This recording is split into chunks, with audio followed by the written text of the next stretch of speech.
And we sat there and we sat there. It's our time.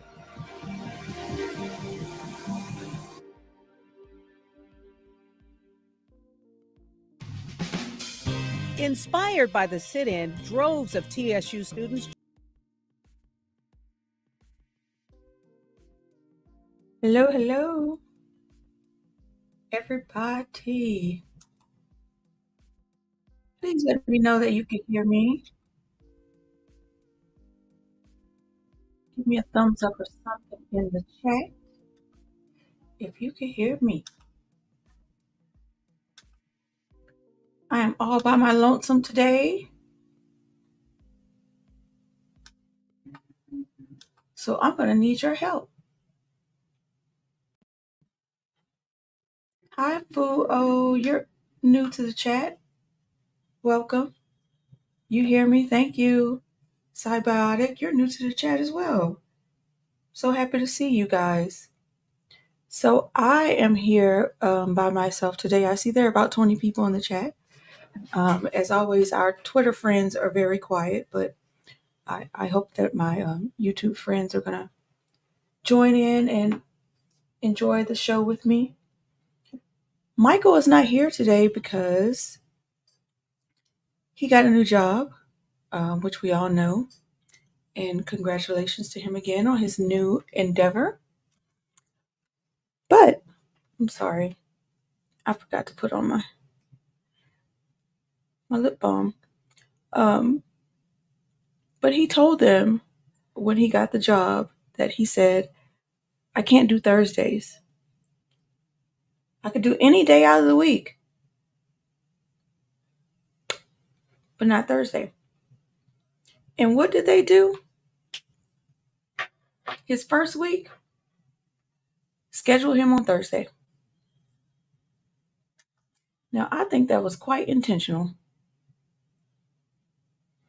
A power grab or a power move or something like that. And I was just like, all right, Mike, just go ahead and do it. And I got you. Because when I was sick, what did Mike do? He held it down. So that's what I'm going to do today. I'm going to hold it down. So before I start on fascism, I just want to play something from Mike real quick.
Okay, is there something wrong with the. All right, okay, I'm not sure because Mastermind asked, is the stream still live? So that confused me. Hi, Robbie. I see you too. Okay, so that was just my tribute to Michael. I know he has to be at work today because they did this power move, but hopefully, at some point he'll be able to take his power back, and and he will be back with us. But today he's at work, and we're going to be talking about fascism and how it's rearing its ugly head. I played that clip just to inspire us, get us like revved up, and so we can remember who we are and the ways that we as people have changed this nation. And not just in that, in the civil rights, the Vietnam War, things like that. And now the time is now again, right? Fascism means to forcibly crack down on dissent. Um, it means the destruction of a workers' rights. It means having a police state to make all those things happen. So we have to know where we are and who we are and why we're doing what we do. And a lot has happened, you guys, like Columbia University. Let me change this. Columbia University. Oh my gosh. What happened there just a day or two ago is unconscionable. But let's start with a couple of days before that, and let's lead up to that so we can see what fascism looks like in the United States of America. So I just want to play this. Yep.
Of course he does.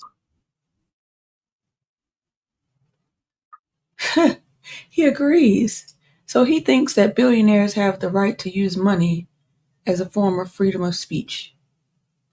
He thinks corporations are people, right? That was the whole thing about Citizens United. Corporations are people, my friend.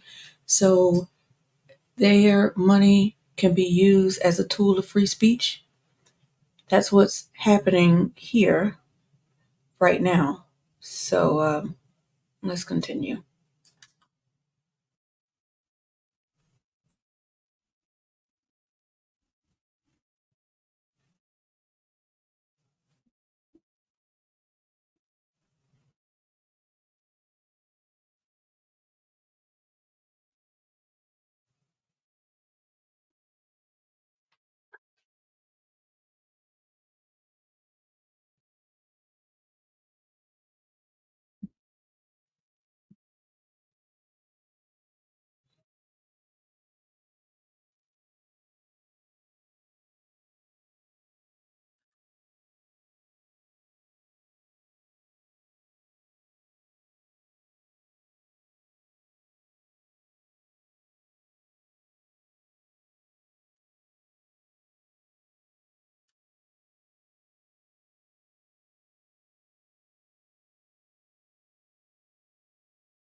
Wow. Wow. So we already know what kind of student he was. One of the rich, entitled ones. I mean, it's just disgusting. Who amongst us are confused about America being on the wrong side of history with the Vietnam War? Besides Joe and his elitist friends. I mean, that war, it's that war that changed how the media covered all the future failed wars. the American government dragged us into. The images horrified us, which is why they wanted to shut down. They want to shut down TikTok, not wanted. They want to shut down TikTok because they need to control the PR campaign, like they did with the other wars after Vietnam, right? And so this dude has a lot of nerve. I mean, he thinks that the same billionaires that pay millionaires like him and his millionaire wife to tell thousandaires and hundredaires, and some of us are dollaraires, to tell us what to think. And you should be able to determine whether students are indoctrinated enough to their liking. That's what's happening here. And it's disgusting. But let's continue.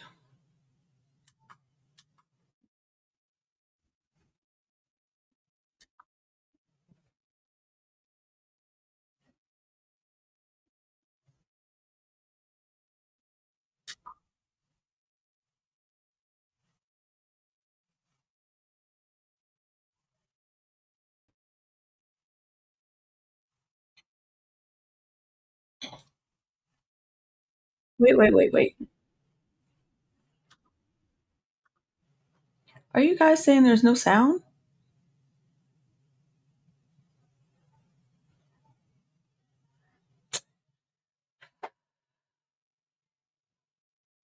Oh, you were muted. Okay, I'm going to play this really quickly, and you tell me if you hear this video.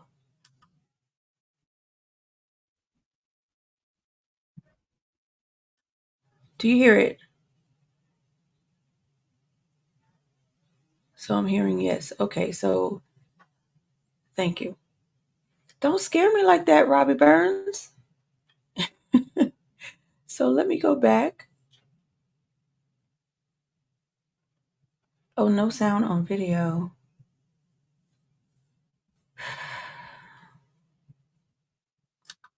Y'all hang in there with me. I don't know why I would do that. Hang in there with me, please. There should be sound on the video. I mean, I've been playing it all this time. You didn't hear anything? That's confusing.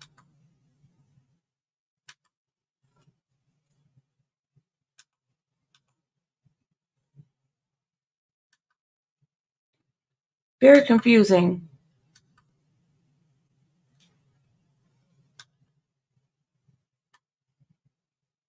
Let me see what I can do.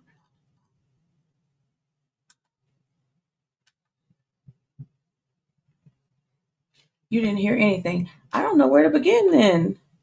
With my rant or.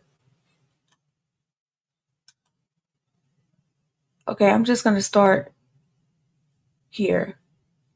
Um, Basically, Joe Scarborough is like scolding us and saying that, well, I'm just going to start it there.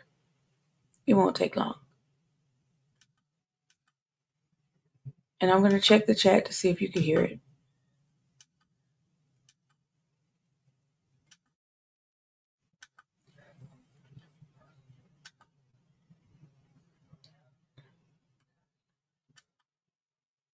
Here we go.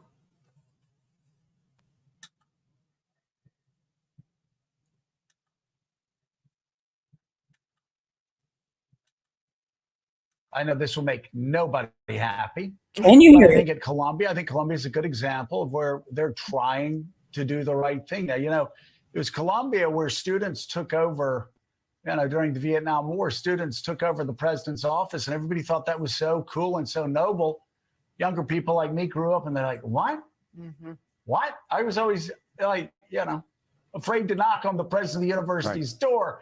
There's nothing cool about anarchy and chaos on your college campuses. And I think sometimes these administrators, I don't know if they came straight from academia. I don't know what their problem is, but they're paid to be adults. They're paid to keep people safe.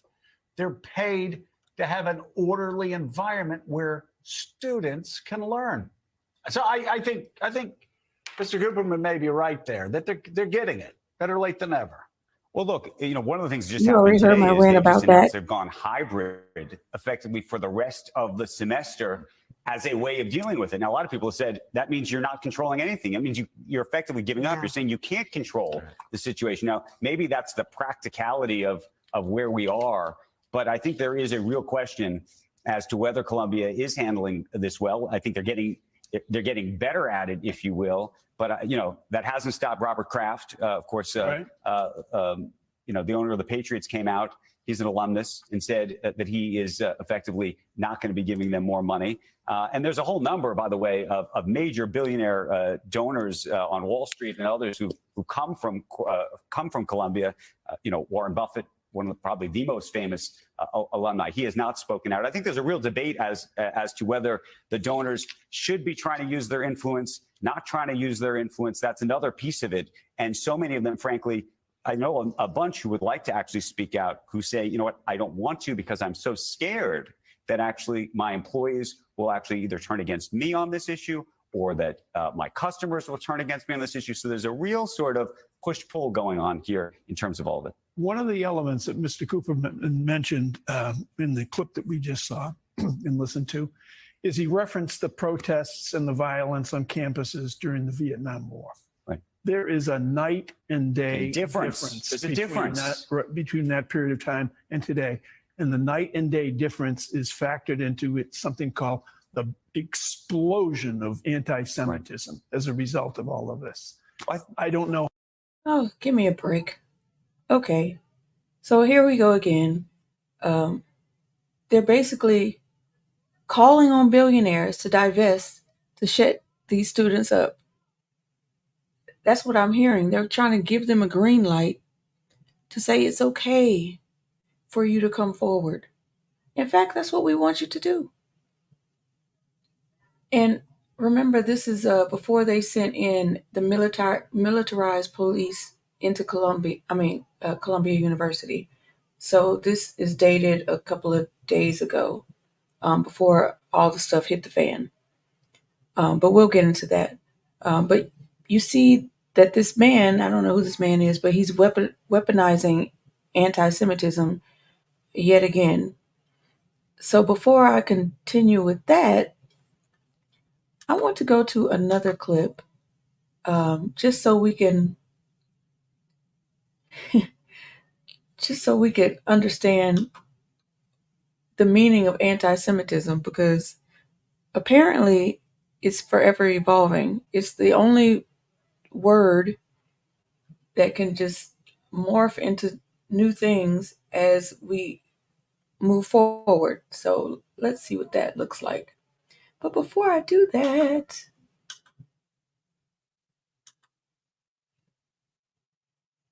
hi, Rondo.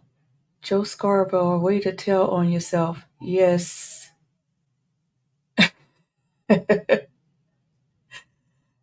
Yeah, that's him. Oh no.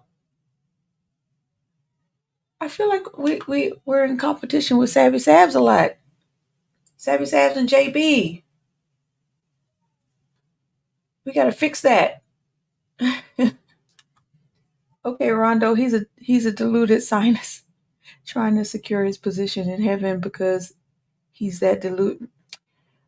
I saw you say that at another chat in a different way, but I remember you saying that, and I'm thinking, well, I think he kind of knows his heaven and hell is here on earth, and so he's trying to get all the heaven he can.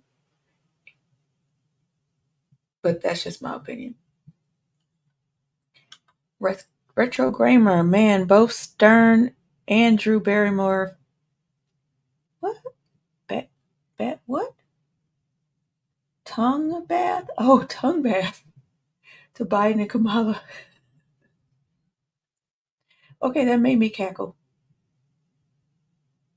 Yep. So let me get to what I'm getting to. And that's the definition of anti-Semitism As told to Candace Owens in this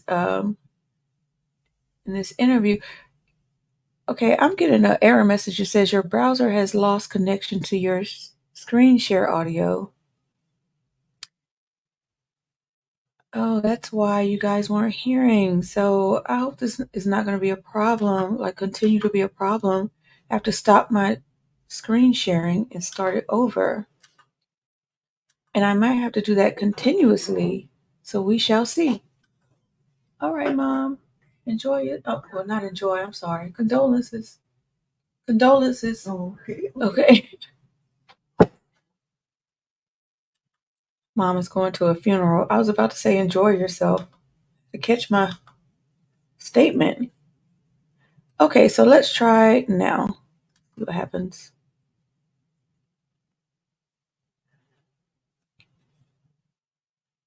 So he's going to define what anti-Semitism is to us. So let's see. Anti-Semitism is a hate against their religion.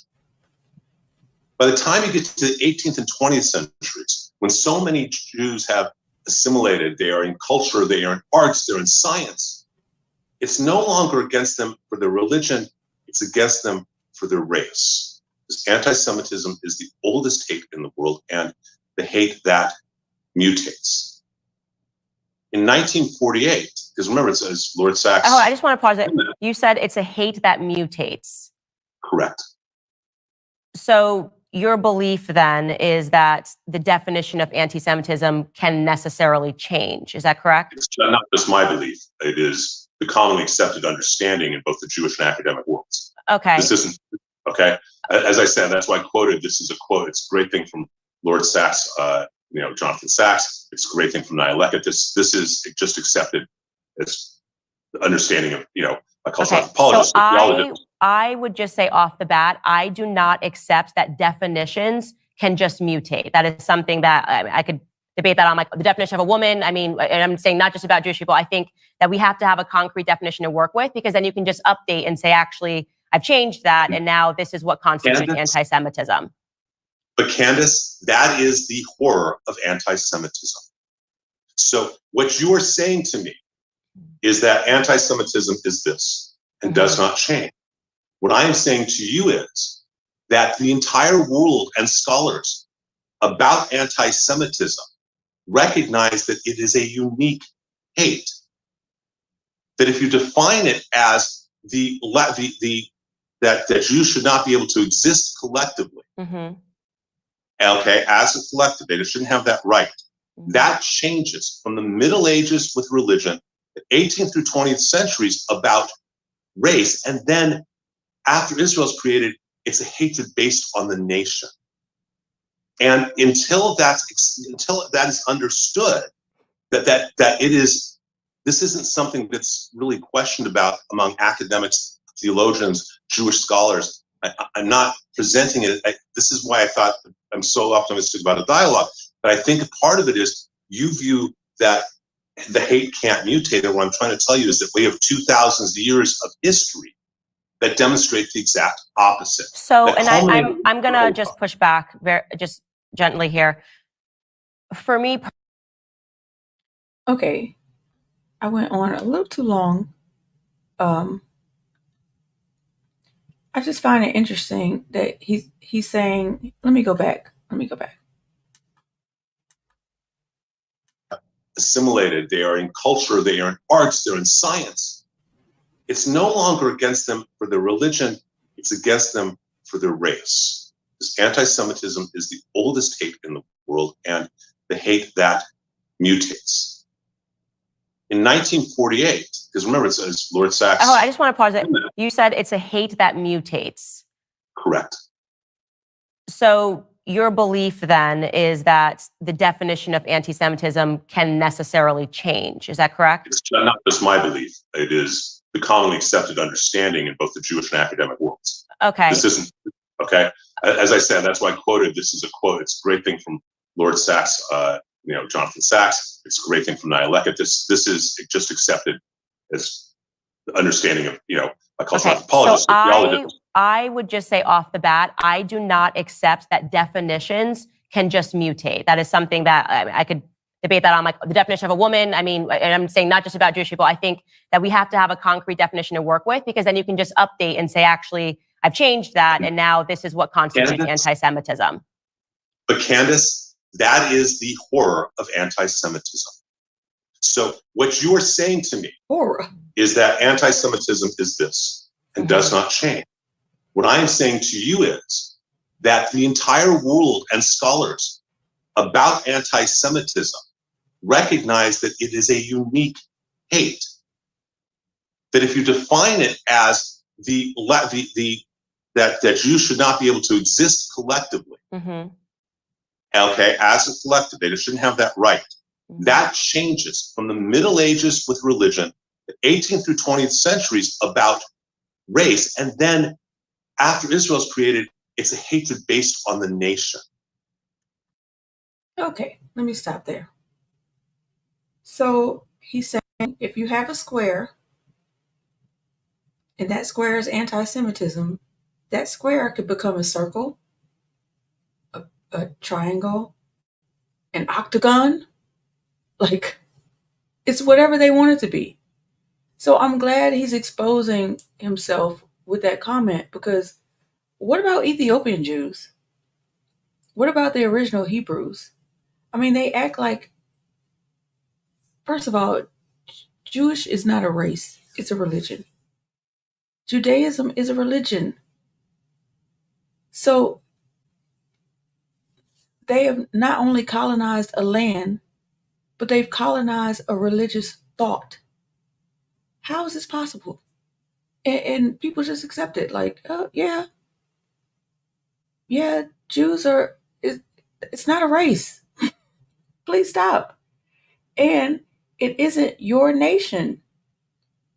Like, you aren't treating these people like human beings. You cannot go into someone's house, treat them like the bottom of your shoe, and then turn around and say, oh, I don't want, you want me in your house.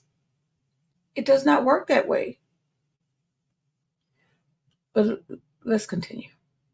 Well, let me see if anybody has something to say about that part before I move on.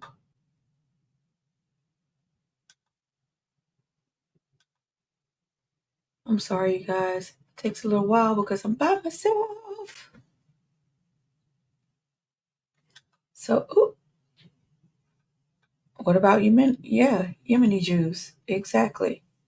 There's a lot of different Jews. What about foundational Black American Jews?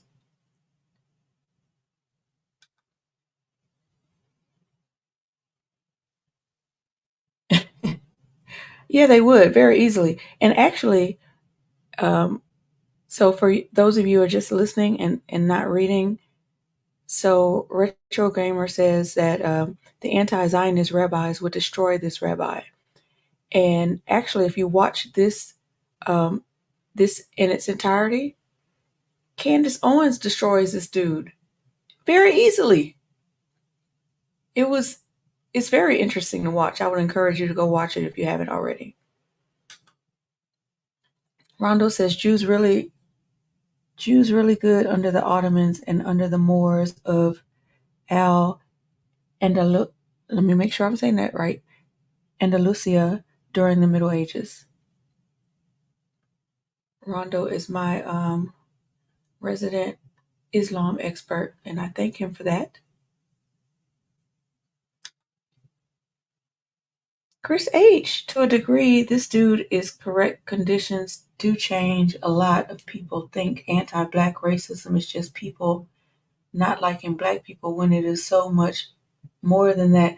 But anti-Black racism was never just people not liking Black people. No, I don't think anybody ever, well, I never thought anti-Black racism was just specifically people not liking Black people. So I don't, in my mind, anti-Blackness hasn't really changed at all. But if you want to expound on it, please do, Chris. I'd love to hear your thoughts. So I'm going to move ahead now to the rest of this. just real brief, and then we'll continue back to Joe Scabby's. And until that is understood, that it is, this isn't something that's really questioned about among academics, theologians, Jewish scholars. I'm not presenting it. This is why I thought that I'm so optimistic about a dialogue. But I think part of it is you view that the hate can't mutate. And what I'm trying to tell you is that we have 2,000 years of history that demonstrate the exact opposite. So, and I'm gonna just push back just gently here. For me personally, if I thought that racism could just be an ever-shifting definition based on the experience of Black people, it would be a remarkable power, and I would be able to create something like BLM, which could say that everything was racist. So I am not going to be able to agree that definition should be able to transform according to what's happening during the day. But here's what I will say. If you could, just because I think it's really important for us to get to going through this article, because then you might be able to explain why you view it as anti-Semitism. If you could just give us what you are saying the current definition of anti-Semitism is today, that would be very helpful. The current definition of anti-Semitism today has to do with what. Can I just say, just because Chris kind of talked about this, when Candace evokes BLM, she's talking about the organization that hijacked a movement, but she never makes that distinction enough, and that just irks me to my core. She often, what she's really good at, and why she gets paid what she gets paid, is because she's kind of like that. What's that guy, that Black man that was running for president, that kept talking about Black fathers missing? I forget his name. Anyway, they're really good at pinpointing the problems, but with no emphasis on how those problems occurred. Like, it's a pull yourself by your bootstrap type of concept, but there's no talk about how the fact that there were no boots in the first place. So I just want to say that, and then let's get to this definition of anti-Semitism, because it's wild. To explain why you view it as anti-Semitism, if you could just give us what you are saying the current definition of anti-Semitism is today, that would be very helpful. The current definition of anti-Semitism today has to do with what the feelings are. It has to do with anti-Zionism, number one. That is a definition. Anti-Zionism, anti-Israel is anti-Semitism. Okay. This isn't so you believe that Jewish people can be anti-Semitic? Absolutely. Okay. So all right. So the bar has moved. So now anti-Zionism is also anti-Semitism. Like, so you got to go along with it, or that's it. You're part of the problem. You have to be anti-Zionist. You have to be a Zionist. And if you're not a Zionist, then you're anti-Semitic. That's what we've just been told. Thank you very much, crazy rabbi. But I reject that. And I don't know. The chat is going crazy. So let me just read it. Chris H. Let me see what you have to say. There it is what this clown Candace Owens said. Candace is discrediting the entire BLM idea and movement. She's not making the distinction between BLM the org and BLM the average person. Thank you, Chris. See, I knew we had some things in common. We all do. We just have to find them. Leroy says anti-Semitism means whatever's convenient for us to get what we want. That's what he means. Exactly. It means whatever. Basically, it means I'm white and I say so. That's what it means. Mastermind says this conversation will soon be used against you in the court. I know, you're right. I should do like Zoya's love and not show my face, but it's too late. I can't leave. It's too late. That's some Erykah Badu for you. All right, so now I'm going back to these. I'm getting an error message again, so I have to stop my screen. I am so sorry, everybody. This is going to make it a little bit painful, but we'll get through it. So now to stop my screen, share again, and here we go.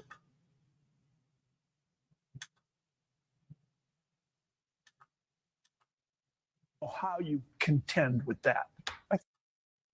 To take it back a little bit. Call the explosion of anti-Semitism as a result of all of this. I don't know how you contend with that.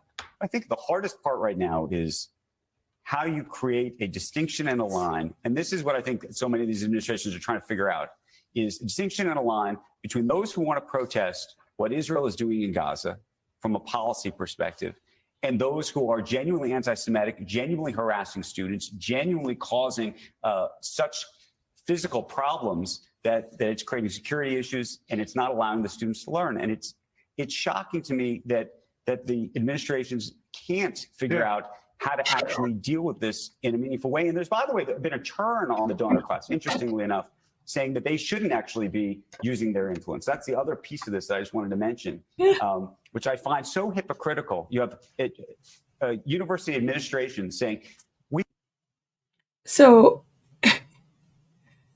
I'm trying to figure out, where are these harassed students? Who is getting physical with Jewish students? They're just making ish up. I'm trying not to curse because I have student children that I need to set an example for. They're making stuff up. Okay, there's no proof of this, but they're just going to continue to say it, just like they continue to say all the things about the babies and the rapes and all that stuff of October 7th. The gassing of his own people in Syria, just the weapons of mass. If you just keep saying it, it will become the truth. That's what's happening here.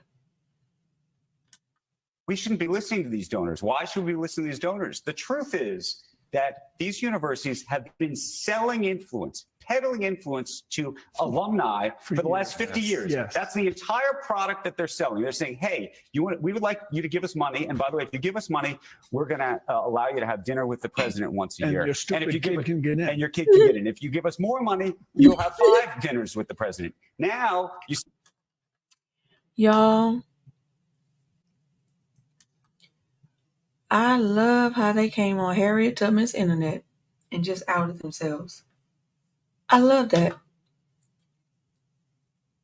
They just outed themselves about legacy admissions. Your kid could get in without being qualified, but qualified affirmative action kids are the ones that need to be attacked and scrutinized. This is a colonizer state of mind, and they count on us to have short memories and not remember these things. Like they say it right there to get a reaction, but they don't expect you to commit that to memory, compartmentalize that in your brain. Hoo-wee. Let's get to the chat. If I keep going to the chat, I don't know how long I'm up. We're already like an hour in. Yes. By that rationale, I'm anti-Semitic because I support the Palestinian Semites. Yes, Palestinians are Semites. Like, How do you just hijack the word Semite as if you're the only one? And yes, you're a Putin puppet too.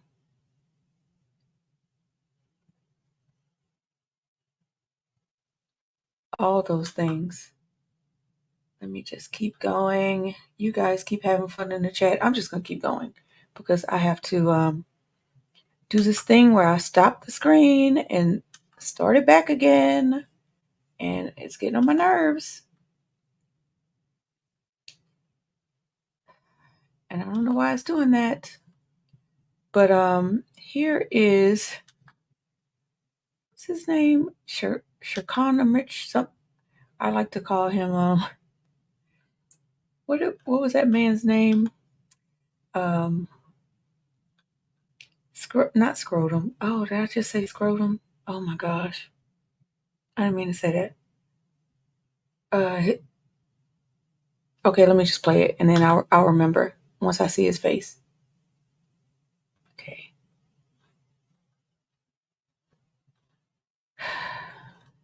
It's so annoying.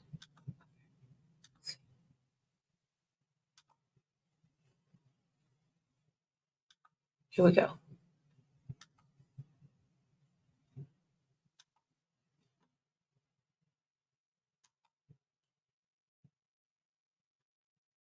It's not shit. I just lost the connection, y'all. I'm so sorry. I have to stop again, share my screen. I appreciate your patience. There's like 200 people watching, so I'm so mad that I'm doing this to you. But it's not me, y'all. It's my technology. Here we go. A Trojan horse, perhaps. I'm Michael Smerconish in Philadelphia. This week, the University of Southern California, where nearly 100 arrests have been made amidst protests since the university canceled its Muslim valedictorian speaker, announced it was now canceling its main stage commencement ceremony next month. They cited insufficient time to carry out, quote, new safety measures. It's the latest, most high-profile ramification of the surge of pro-Palestinian protests disrupting campuses all across America. Students saying they have a right to free speech, Jewish students saying that speech is often anti-Semitic. Here we go with anti-Semitic again. I just wanted you guys to look at this map and just think about how I just want to pause and just thank you, young people, for stepping up all around the country. And these are just the major protests. This doesn't even highlight the small ones popping up around the country. And the fact that he narrates this as disrupting campuses all over America tells you where his head is. But let's keep going. So what is the current reaction? Are protesters the modern-day Greeks who used a deceptive tactic to enter the campus and defeat the Trojans? Me, I'm sympathetic to the university presidents and administrators who now have to engage in a difficult balancing act. Campuses have become the staging ground for America's growing divide over supporting Israel as it retaliates for Hamas's October 7 attacks. Hundreds were arrested at pro-Palestinian protests. So what about the Google employees protesting Google's role in the genocide? Is that a standing ground? Is that a Trojan horse? It's just these Gen Zs? Because those aren't Gen Zs at Google and Amazon. It's that billion-dollar corporation that just fired 28 people. They aren't Gen Zs. They're protesting Google and Amazon because of Project Nimbus. It's providing cloud computing infrastructure and artificial intelligence and other technology to the Israeli government and military. So you could vilify them separately. I don't even know how to comprehend this. It's like he's trying to vilify the youth, but there are adults in the room as well who are standing up to this. And yes, some of us are standing up via independent media. Some of us are standing up via in our local neighborhoods. You know, some of us, we're kind of older. And my back hurts. My back hurts. I don't know if I could be out there like that. I could try. I was for BLM, but I was in New York City. So there was more infrastructure for those type of protests. Here it's like a smaller infrastructure, so it's not that many people protesting. It's more like signs, individual signs here and there.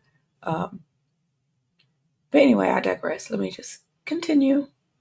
And encampments at several major U.S. universities around the country. Friday, Columbia University announced that it had banned the student leading the university's pro-Palestinian protests. A student spokesperson for Columbia's Apartheid Divest Coalition acknowledged that in a past Instagram video, he had said, quote, "Zionists don't deserve to live." Meanwhile, the movement is also proliferating to campuses around the globe, from Paris to Rome to England to Australia. Several American schools suspended class. So, how many times do we as a society praise a freedom fighter post-freedom fight, yet still act like in modern day freedoms, or act like that modern day freedoms are unconscionable? It makes no sense. In history, John Brown, Nat Turner, Harriet Tubman, and many, many more, you could put them in the chat. We praise them for their freedom fights. Because, that's me speaking as a foundational Black American. So those are the ones that come to mind quickly in my brain, but there's so many more. So just wanted to say that, and let me keep going for a sec.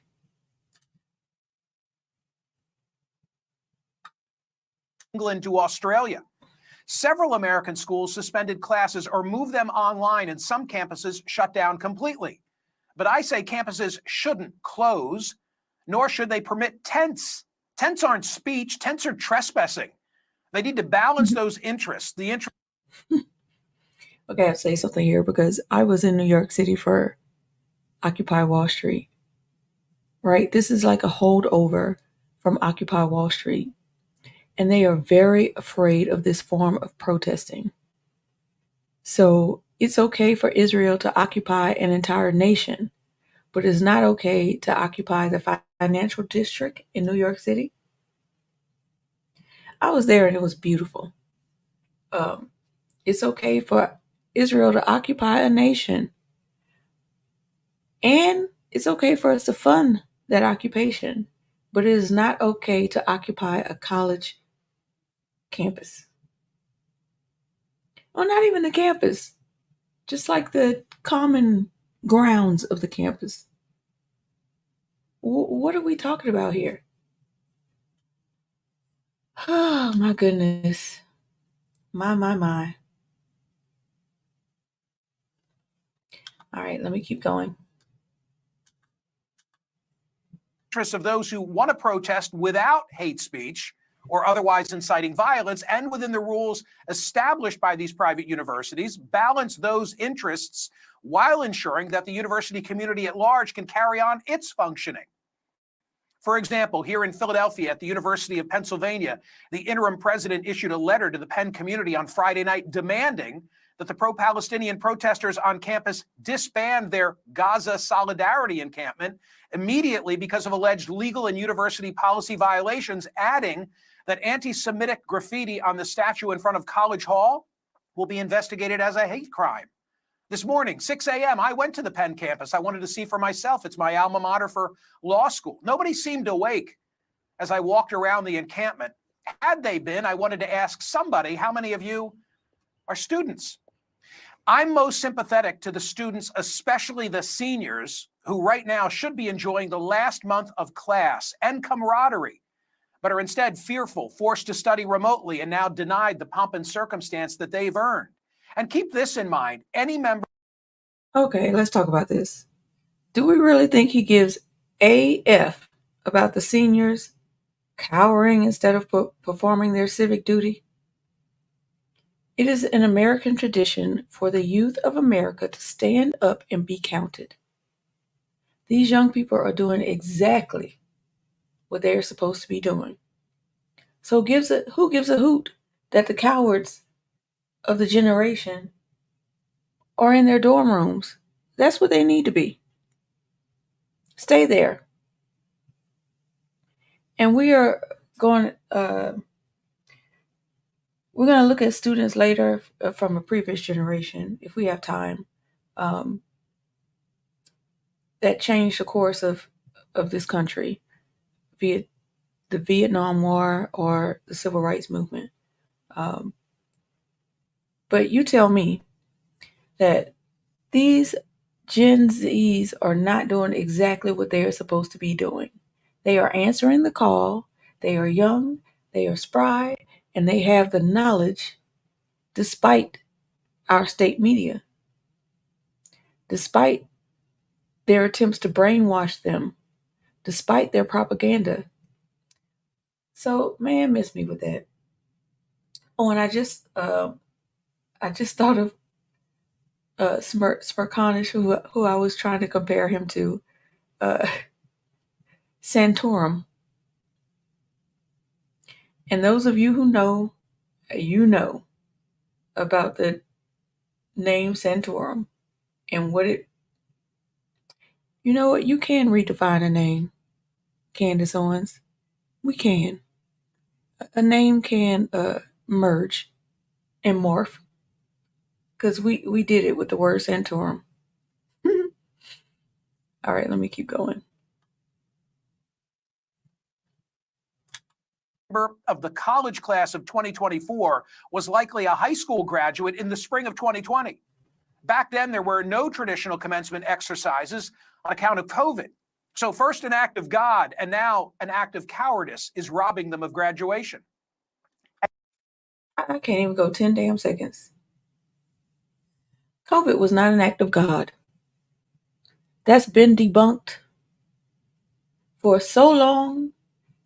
And the fact that he could keep saying that and peddle that narrative tells you everything you need to know about these people.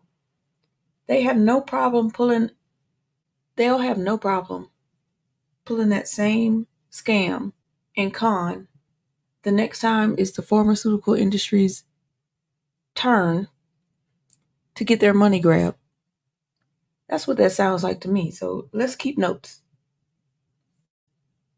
And to call what these students are doing an act of cowardice, and we're looking at the footage, like, if you don't sit down with your smug, punchable face, sitting behind a camera, spewing rhetoric, and not even embarrassed about it, it's sadistic. It's nefarious, and it's downright embarrassing. Okay, let me keep going. At USC, the administration first capitulated to complaints about the controversial views of its valedictorian and then compounded its error by canceling other main stage commencement speakers, including director John Chu and tennis legend Billie Jean King, before canceling the main commencement altogether. I'm also suspect as to whether this is completely organic. This week on CNN, I saw an interview with a self-described 66-year-old gentleman who was drawn to the campus.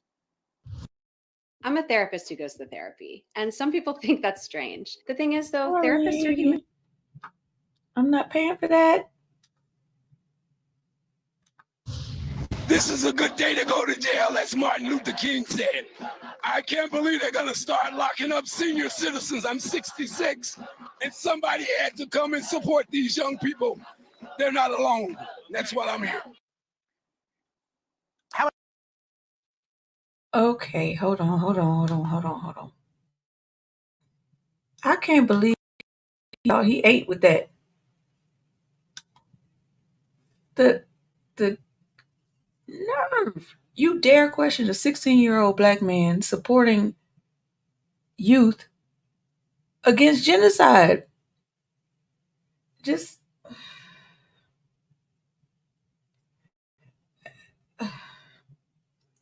a man who survived through the civil rights movement.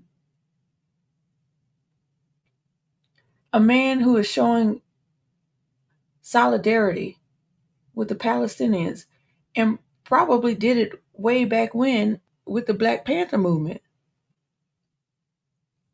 Like, bro, who is your audience? Because this ain't it. Please help me. All right. Okay, let's just get through this. Should I stop here? I don't. Ooh, you got my heart hurting. Okay, come on. Let me change my screen back to here. Oh, before I do. Okay, bad cookies. Let's read this. Cops don't care if you're 16 or 66. You will respect authority or you will get tased. Unless they mistake it for their gun. Okay. Thank you, because whew.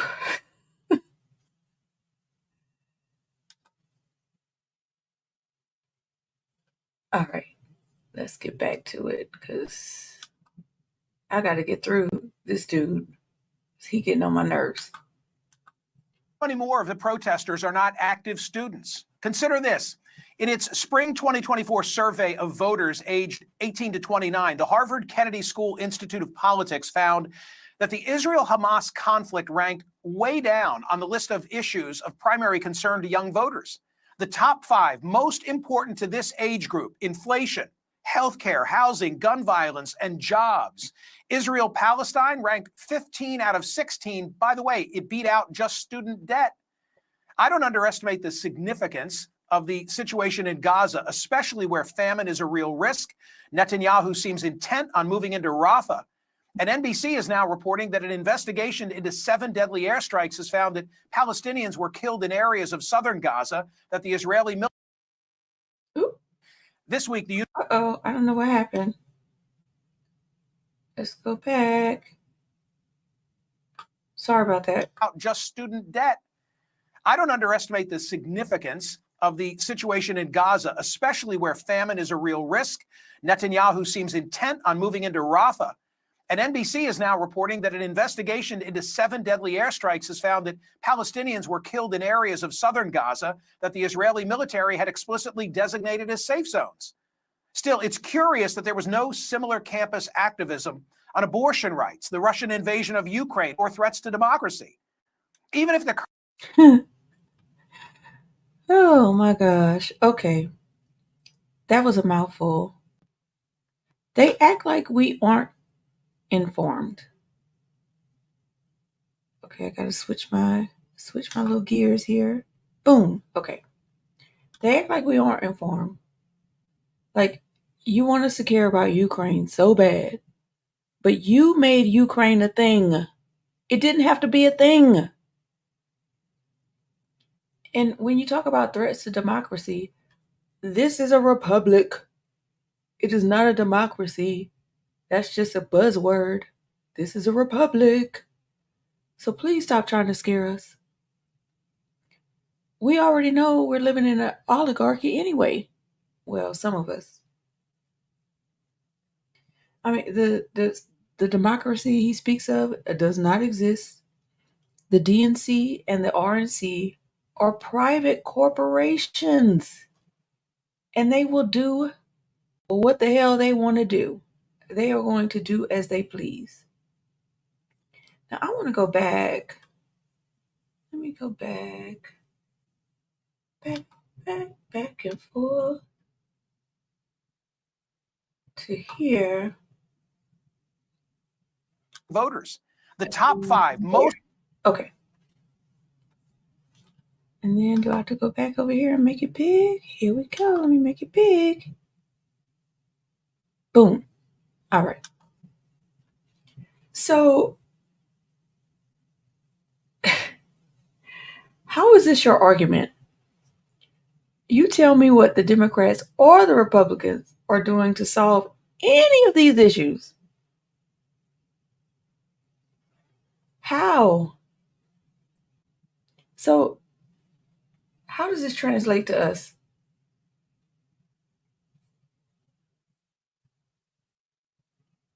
Okay, inflation. Okay, I'll give you inflation. Healthcare, neither. Housing, neither. Gun violence, neither. Jobs, neither. So why are you throwing this in our face as if these are our top issues? So do not concern yourself with genocide. Oh my gosh. Y'all.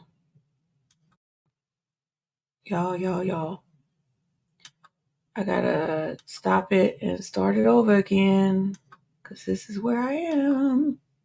This is what I have to do.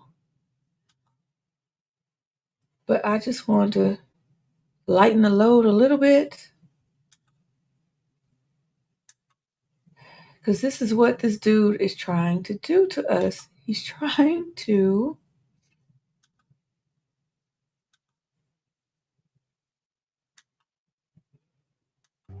This is the bird's favorite hole. Under no circumstances are you permitted to squirrel ever leave this hole.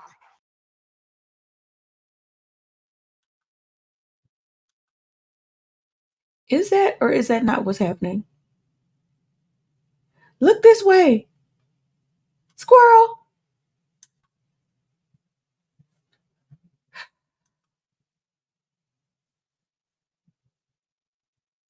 You know, I thought I thought this podcast was gonna like calm me down. I can get out what I want to say that half the people I don't want to hear. But it's making me pissed off, man. It's making me pissed off. But in a good way.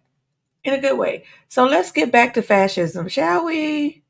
Shall we get back to fascism? Yeah, let's do that. We're going to get back to fascism with the House Speaker, Mike Johnson. Oh my gosh. Now I have to find him because that's the way it goes on my computer. So here he is.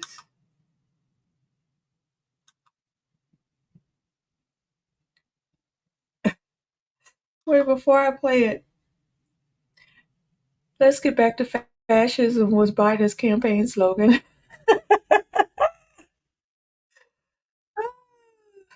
That's awesome.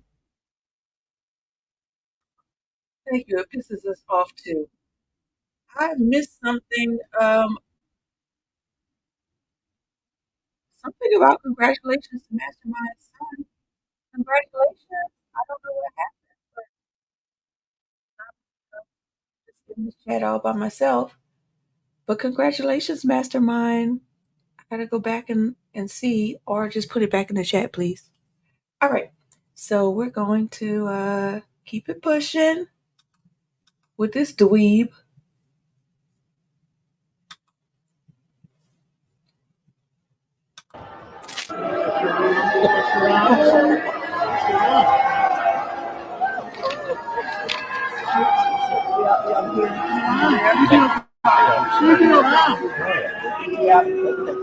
Video guy, get your hand up. So, thank you all for being here today. We have several members of Congress here, and we're here today at one of America's preeminent academic institutions on a very important day and a very important time. Throughout history, Columbia students have contributed to the great storybook of America's life and thought. Visionary American leaders like Alexander Hamilton and John Jay, and the Jewish leader Gershom knew the self-evident truth that was at the heart of this country and once at the heart of this university, and that is that we are endowed by our Creator with certain inalienable rights. They should not be infringed. The founders and the great leaders who had come through this institution in the past believed in religious liberty. They believed in democracy. They believed in morality and virtue and the dignity of every human person. They believed in the free exchange of ideas, and they detested mob rule. We are standing. They say this stuff with a straight face. With a straight face. Like, oh, you make me want to punch you in your face. Since when? They believed in religious liberty. Okay, sure. They believed in democracy. They believed in morality and virtue. In dignity of every human being. In the free exchange of ideas.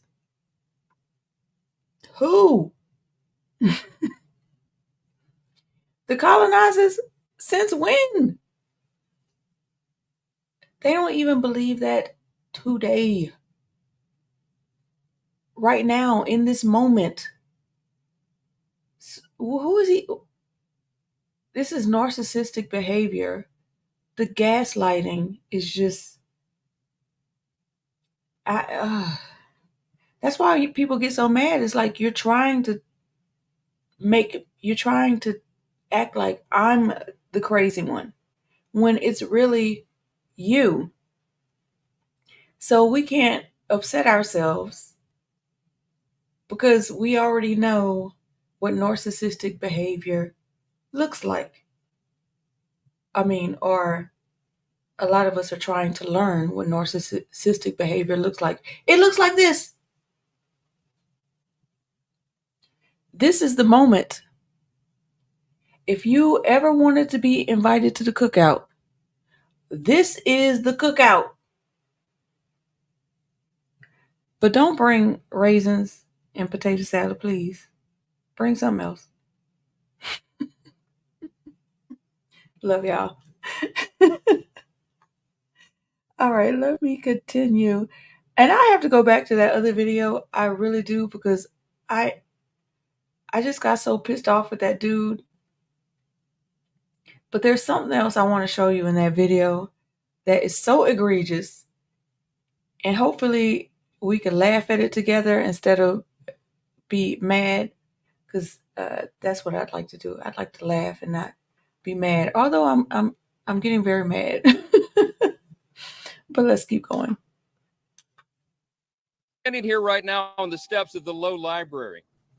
In this very building right behind us, Columbia University once awarded Winston Churchill an honorary degree, and it was Churchill who said, "It is manifestly right that Jews should have a national home where they may be reunited."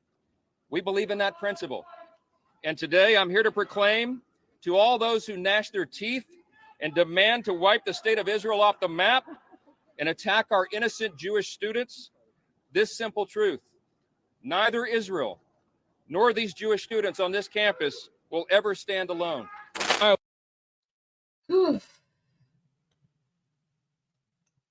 All right, can we just be real for a moment? So when you talk about reparations, who would owe them specifically? Wouldn't it be the Germans?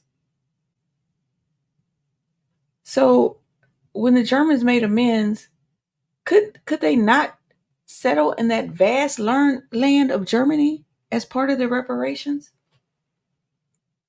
Why they have to go colonize a nation, specifically where that place is?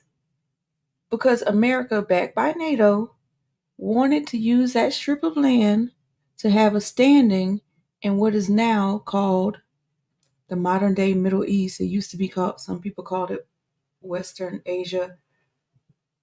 Others call it Northeast Africa.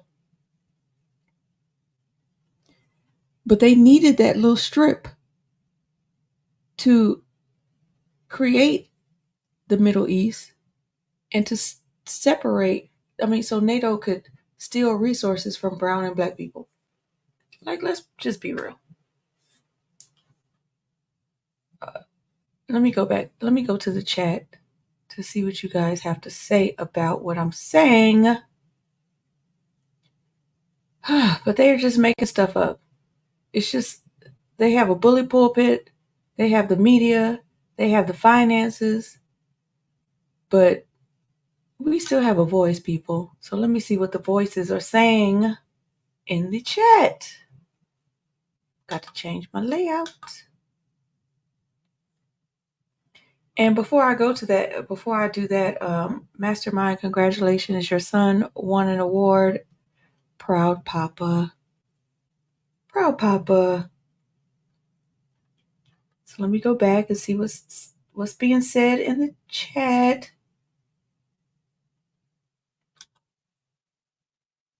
How many Jewish kids have been hurt? Tell me. Give me a tally. None. Zero. I mean, well, can you please give me a crumb of oppression? Please. On this college campus, can you please give me a crumb of oppression? That's what it feels like. Leroy says, that clown will never let you know that JFK had concerns about the AIPAC of his time. I mean, AIPAC's original name was the Zionist something, I forgot. But Zionist was in the name of the organization, and they rebranded themselves on purpose. So that tells you everything you need to know right there. John Kemper, hi. I have to keep telling myself this isn't my Jewish or white friends doing this craziness. Yeah, because look, we can't put everybody in the same category, can we? Because we all have friends of all different hues, religions, yada yada. It's about your morals and your values and where you stand. And that's all we could do is lump you up based on that.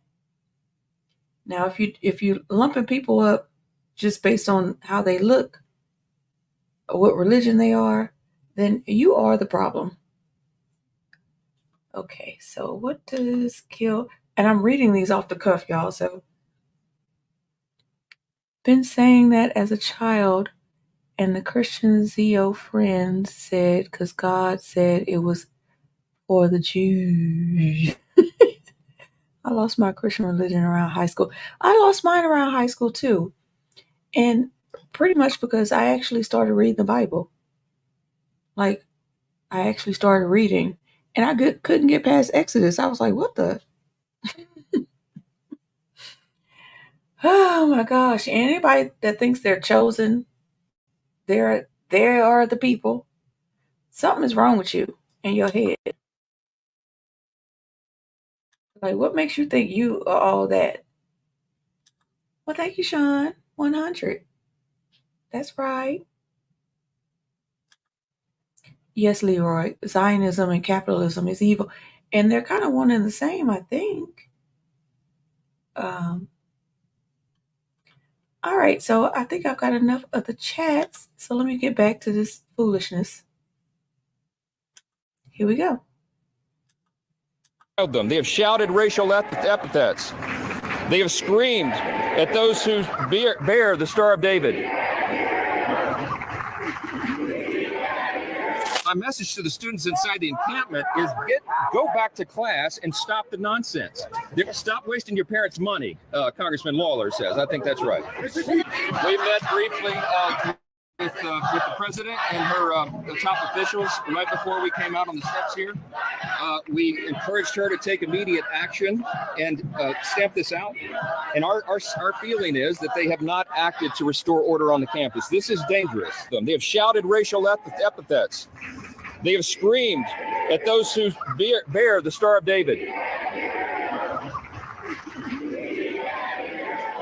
Enjoy your free speech. But it does not matter who shouts in our faces. We're going to do what is right by America. We respect free speech. We respect diversity of ideas, but there is a way to do that in a lawful manner, and that's not what this is. Those who are perpetrating this violence should be arrested. And I'm here today joining my colleagues and calling on President Shafiq to resign if she cannot immediately bring order to this chaos.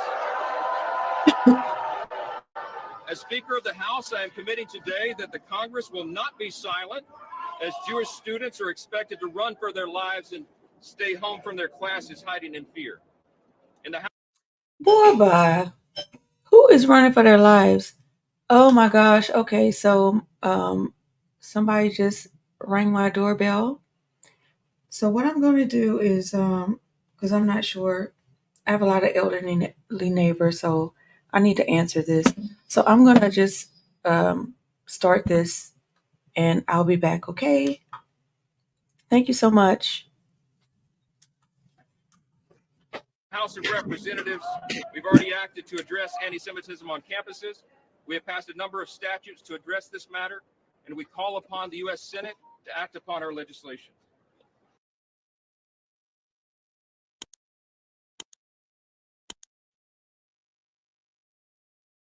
No offense, but if you still think stocks, real estate, or crypto are the best passive income investments in today's economy, I'm sorry, but you've got it wrong. There's a little known trend attracting millions of dollars a day right now called Audible uploads. Audible, owned by Amazon, is one of the biggest sources of audiobooks and podcasts in the world. And Audible uploads can generate ongoing income with significant growth potential. In fact, they're one of the best ways.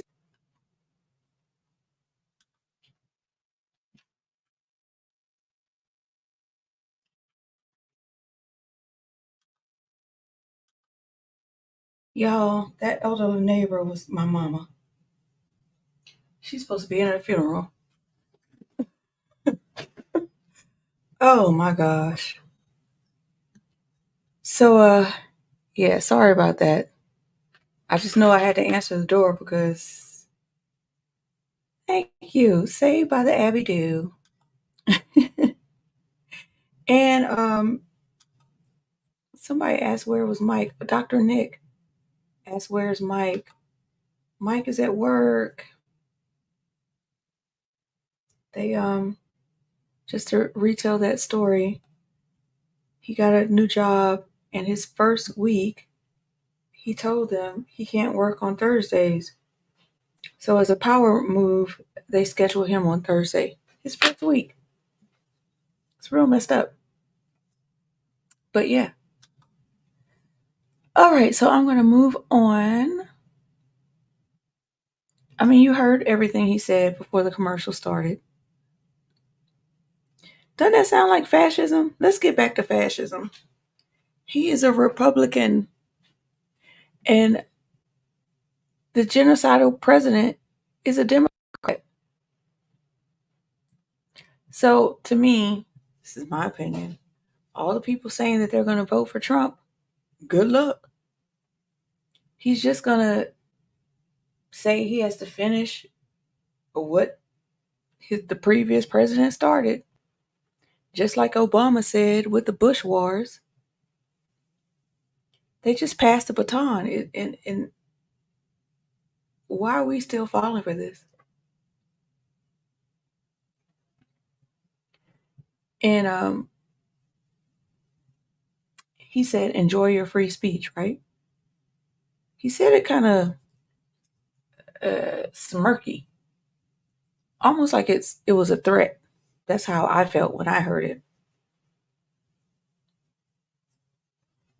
What do you guys think? Why'd you do that? Oh, Cookies, because Cookie said something. Look, I'm so busy in the chat, y'all. I'm trying to be a part of it. Let me get on with the get on. Okay, so now I have to stop my screen and restart it because that's the way the bad cookie crumbles. See how I did that?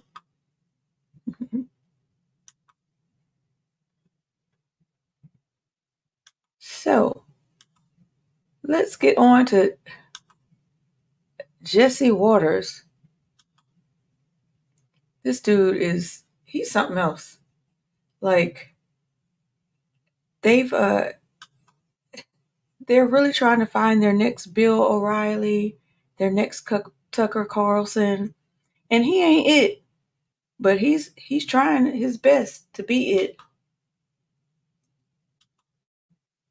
He's a sad, sad little man. Yes, he is. Well, House Speaker Mike Johnson crashed Hamas's spring break at Columbia today, and here's how it went. David. Enjoy your free speech. Students, some of the student organizers are part of the group called Jewish Voices for Peace. Anti-Israel encampments are popping up at universities all across this country. The madness has to stop. The madness has to stop. Speaker, years ago, Ahmadinejad, the Iranian leader, spoke at Columbia University. Not a single person shouted them down, yelled, "You suck," but you get treated worse than he did. How do you feel about it? I mean, first of all, he was a populist president. So what are you talking about? And yes, we did define fascism. Let's see, who asked that? John. Since I missed the first hour, do we define fascism as corporate control? What? I don't know if I specifically said corporate control. This is what I said. I said fascism is forcibly cracking down on dissent, destruction of workers' rights. Well, that's corporatist control, isn't it? Destruction of workers' rights, and a police state to make those things happen. That's how we define fascism. Now, if any other people have more defined words, please put it in the chat. All right, here we go.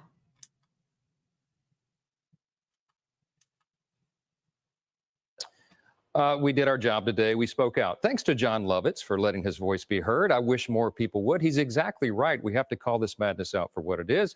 It was chaos on that campus. I mean, we were looking out to a sea of students' faces with rage. So many of them, Jesse, don't even know what the heck they're talking about. No. They don't know what Hamas has done. They deny the facts of October 7th. Some of them denied 9/11. I mean, they're out there waving Palestinian and Hamas flags, identifying with terrorists and saying death to America on our own soil. The American people are not putting up with this, and Congress isn't either. You heard. So these aren't also American people? I mean, how can you make such a statement? And the crazy part is, this dude, well, it's not even the crazy part. It happens all the time. All the time. He just moves into the next question. He doesn't push back. There's no follow-up. I mean, can this be more staged?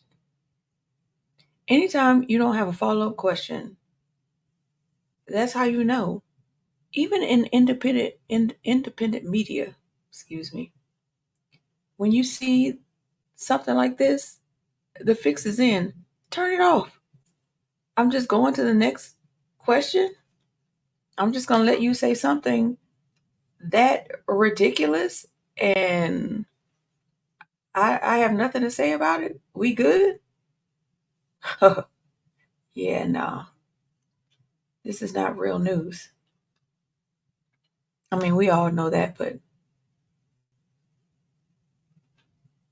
I'm just looking in the chat real quick before I move on, because I love interacting with you guys.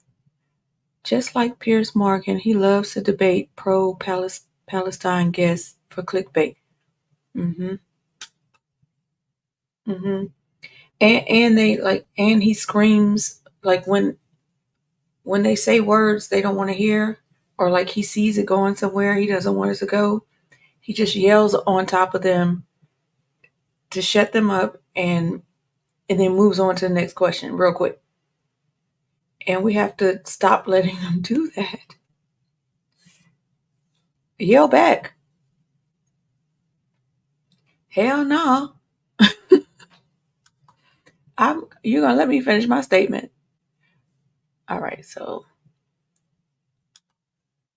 let's keep going.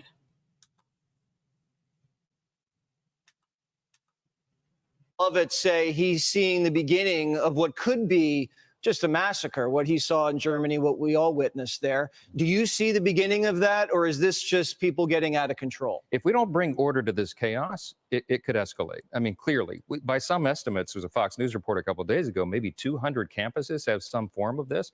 Columbia stands out because it's one of the great institutions. It has a revered history there, and they're trampling all over it. This is not the expression of free speech. It's not the free exchange of ideas in the public square. This is threatening and intimidating Jewish students because of who they are, because of what they believe.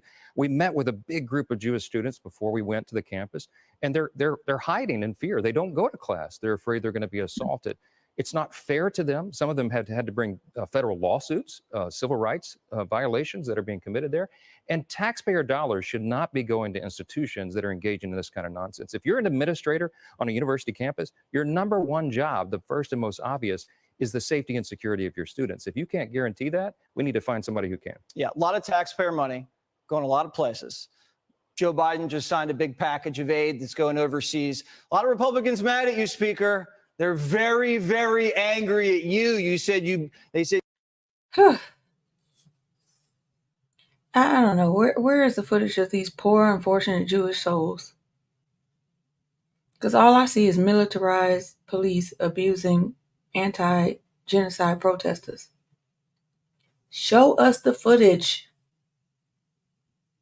But let's not forget that the more independent media points it out, the more likelihood that the FBI is going to activate and create some footage.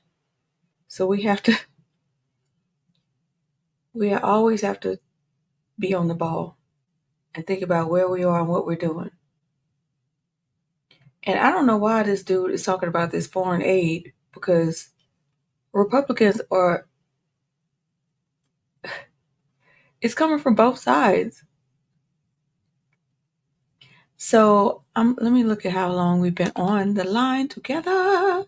Oh, an hour and 40 minutes. So I had some footage of like, I'm just going to tell you what it was, because it's going to take too long. I mean, it's not long footage, but it's going to take too long for me to stop and share and stop and share. It's just the protests in Wisconsin, UCLA, University of Texas. Where else? Northeast University, Virginia Tech, Southern Florida. And it's really showing the audacity of the police state. The way they are treating these peaceful protesters. It's the same thing they did to the BLM protesters. Not to mention all the BLM protesters that in Ferguson who came back unalived. If you guys remember that, shot in the head and car set on fire, like serious activists and organizers. If y'all remember that, say something in the chat. Let me just look.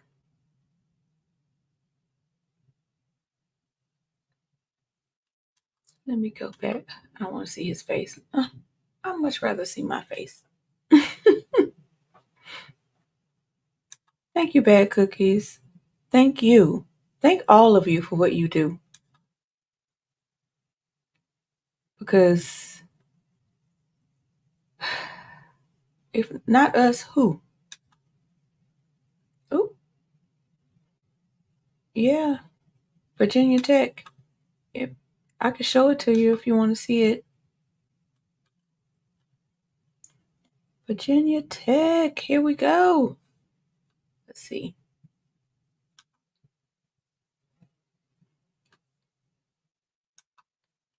Now, you know I gotta stop and start. Put my guy, Robbie Burns. I got you. Here we go.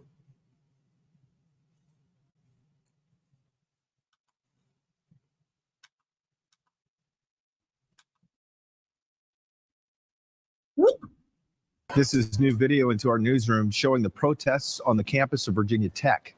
Police removed protesters from that area late last night. Police say the protesters were trespassing. It is the latest in a string of college campus protests connected to the ongoing war between Israel and Hamas. Brendan King joins us now in the studio with how Virginia Governor Glenn Youngkin is responding to the demonstrations. Brendan. This is still very much a fluid situation over in Blacksburg, Robin Reba, on this Monday morning. It also marks day 4 of demonstrations on the Virginia Tech campus. The Roanoke Times reports police warned that they would disperse the protesters by 6 Sunday night. This all lasted hours into the overnight. Take a look at this video of the protest captured outside the Graduate Life Center that's on the Blacksburg campus. Around 3:30 this morning, the university posted on social media that the protests had stabilized. Police presence remained, but to avoid the area.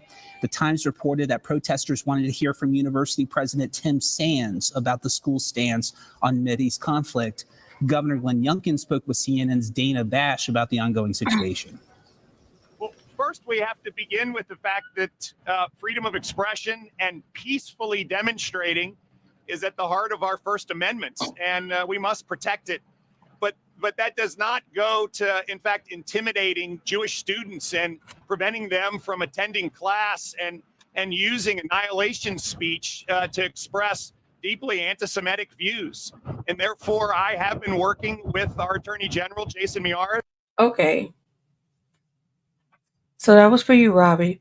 But look, we already established that the term anti-Semitic is considered fluid and can change over time. It's extremely convenient and disingenuous. And that's what this man is doing right now. So, yeah, that was for you. Anybody else want to see something? I'll show it to you. But for the sake of time, I'm pushing forward. Michael and I have a problem with like our content. We always have way too much content. We go way over time. I also wanted to, now this I can share because there's no audio. So I can share this real quick just to remind people this.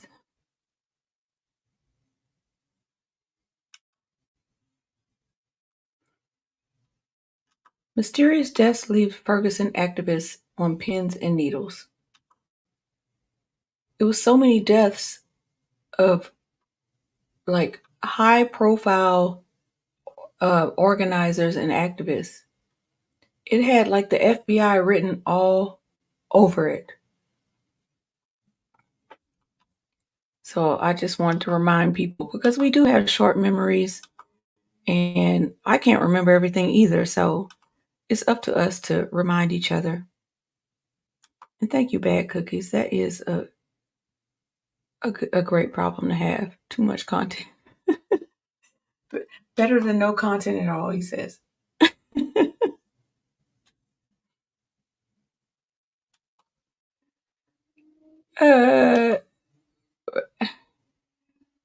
There's a pop ad, okay, because there's an algorithm and I just bought 3 pair of glasses because I broke all my glasses. If you remember from the last streams, I broke all my glasses. Here's my new ones. Wait.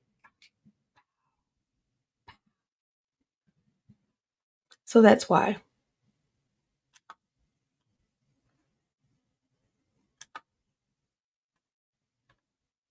Politicians like AOC D-define what fashion. D-define. Golden Monarch. Let's see what you did there. D-define. Yeah. Totally. Oh, they're saying show them off and beautiful, Abby. Thank you so much. You guys are so supportive, and I appreciate you.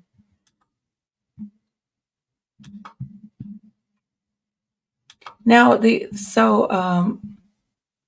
just want to say the other things I wanted to remind you guys of were the Vietnam protest at Portland State University, Kent State, Jackson State, Southern University, and many more. Those are just the ones I captured.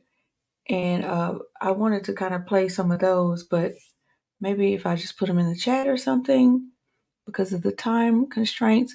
But I just wanted you guys to remember what we are doing is what we're supposed to be doing. It's what they did back then.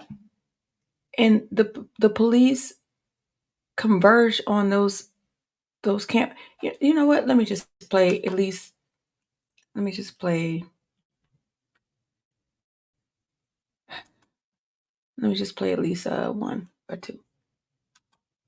Because they're not long. At least let me play Southern because that's my alma mater. I'm from Baton Rouge, born and raised.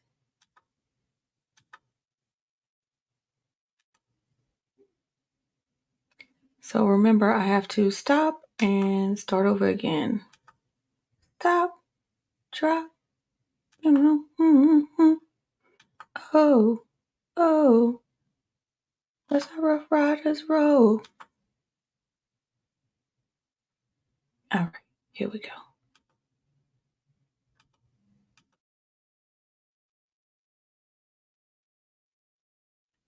Oh, y'all can't see that.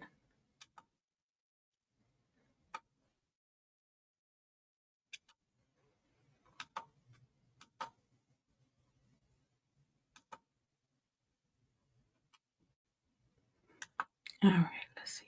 Add to stage. Oh, it's saying that you're not going to be able to hear. I got to stop it again. Oh, my gosh. Yes, rest in peace, DMX. Rest in peace, DMX.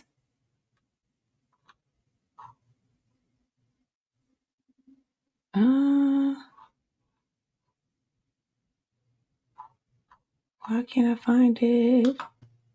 Oh, there it is. Here we go. Thank you for being so patient, everyone. And thank you. We have 200 people watching. A lot of them are from X, Twitter. They're so quiet. But my YouTube friends always hold it down. Always. All right, here we go. Across Louisiana are graduating this spring and having worked hard for 4 years for the moment to celebrate. But for one man, walking across the stage has taken decades. In 1972, a young Chester Stevens was in his senior year at Southern University, set to graduate in the spring of 1973 when he decided to join a group called Student United, an organization formed to protest the civil injustices happening on campus. In a tragic turn, two of the students, Denver Smith and Leonard Brown, were shot and killed when police raided a peaceful demonstration. Well, that day was life-changing for Stevens and others, and they were banned from ever stepping foot on campus again. I was mailed my diploma, but denied the opportunity to participate in the commencement. It felt terrible because in ways I felt I had let my family down, but I could not stop doing what I was doing. My mother waited for as long as she could, and she died December 26th of last year. So she never got to see her firstborn son walk across the stage and receive his degree. And I'm here to make that right today. Now, half a century later, he finally walked the stage to accept his diploma. I chose St. George's University School of Medicine. Nope, to the commercials. So, Thank you for listening to that. But there was, like I said, there's footage of Portland State University, Kent State, Jackson State, Southern, all those places who were doing protests. And then I don't want you guys to forget how the police used tear gas against BLM protesters so Trump could walk across the street and hold up a Bible for a photo shoot. Let's not forget that. That's also, there's so much fascism. I'm gonna go to this one. I'm just gonna pull up a few more things and I'm gonna close out because I know we've been on for a while, but the topic of discussion is fascism. So let's get to the fascism again.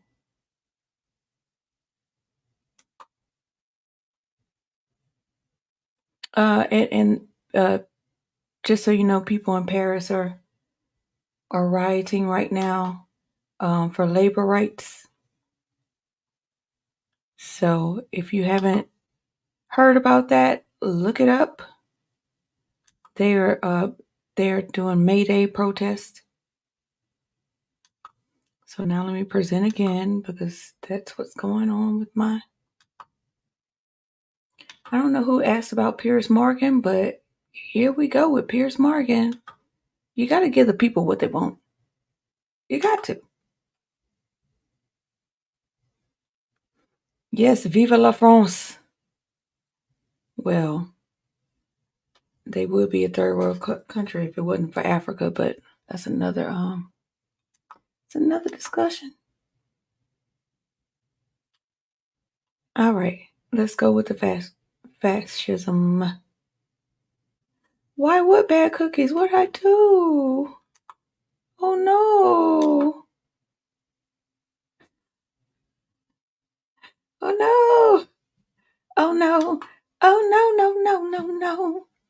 All right, here we go.